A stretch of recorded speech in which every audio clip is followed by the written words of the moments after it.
If I could sit across from my 20-year-old self, these are two things I would tell her.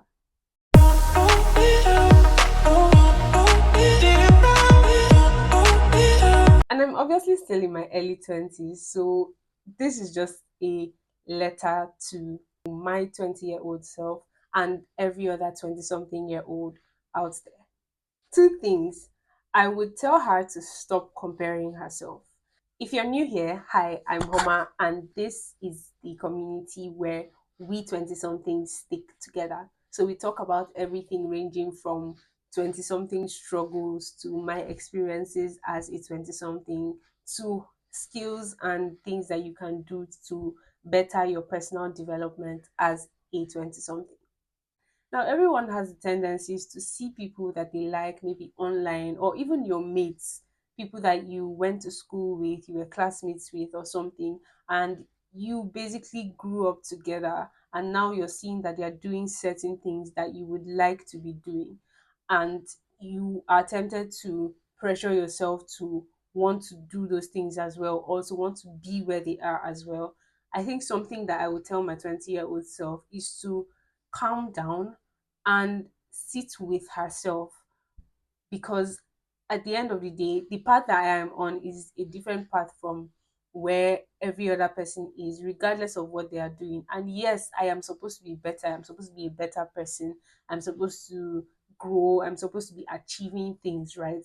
But achieving things in what area? That's the question.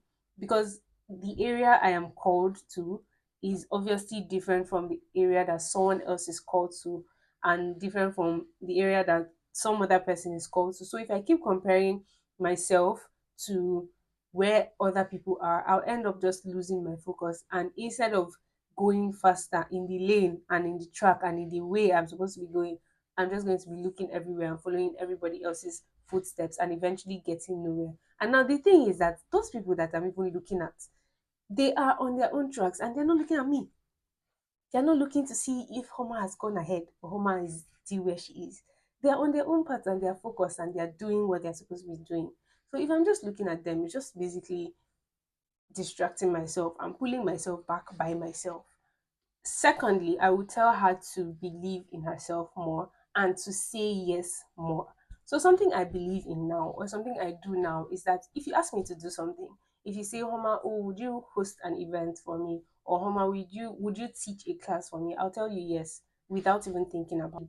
It has turned out bad a couple of times, right? Where I just say yes to things that I'm not supposed to say yes to, not supposed to say yes to in the sense that those things don't align with my values or the things that I believe in, right? But right now, I have programmed my mind to just say yes. If you ask me, Homa, oh, can you do this? I will say yes, that I can do it, especially if it's something that is really scary for me to do.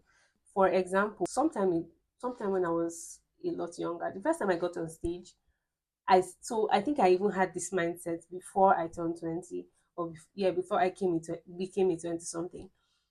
Sometime when I was still a lot younger, the first time I went on stage, I said yes to something I didn't even know about. So they were calling for spoken word artists for Children's Day in my church, and I knew that I wanted to do spoken word, but I knew that I was also terribly shy. So there was obviously no, and it wasn't going to be a small crowd. It was going to be a large crowd. And I knew that obviously there was obviously no way I would have done that. But I said no, but I said yes. Right? I said yes to the offer, and then I went back and thought about my decision. A part of me regretted it, but I couldn't go back and say I'm not going to do it anymore. So I had to find a way to write the spoken word, find a way to practice enough. And I remember going for rehearsals the first time and just shrinking, because then I was supposed to do the spoken word in front of like the rest of the teenagers that were there. And spoken word is very expressive. I'm not very expressive naturally. So that was really me coming out of my comfort zone. And that's what saying yes a lot of time does for you. It stretches you, right? Because if you tell someone that yes, I'm going to do something, or I'm going to sign a contract, or I'm going to agree to a commitment, it's going to look very somehow on your path if you go back and then you tell the person that um I didn't think it through and I said yes without thinking, so now I can't do it anymore. It's going to be very somehow. So you're going to find a way, regardless, to do that thing. You're going to find somebody that can help you do that thing or do it better or something. And you're going to find a way around it. And in finding a way around it, you gain certain experiences. In finding a way around getting on stage that day, I I learned that I could actually write an entire spoken word. I learned that I could actually stand in front of a large amount of people and speak.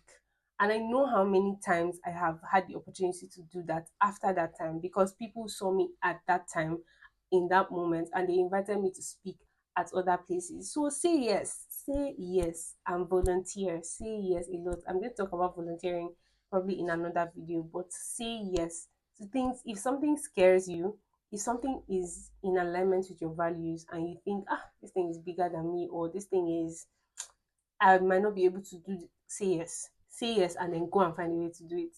Because at the end of the day, you're going to find a way to do it. You might not do it to the best of the way it is supposed to be done, but you are going to do it. And then when you have that opportunity next time, or when someone asks you to do something like that another time, you will be able to do it better because you've done it before and you now know things that you should and shouldn't do, or things that you should do better, right? And you'll be able to deliver better results. So please, if you're in your 20s, it's the best time to say yes.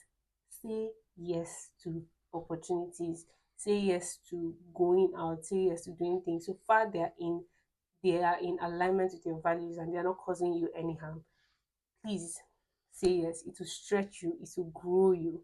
And if you keep record of those things, you would be able to look back and see how much you've grown. I hope this video has been helpful in some way.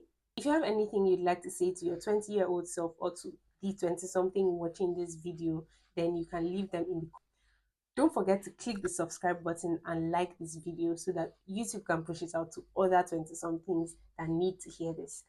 I will see you in the next video.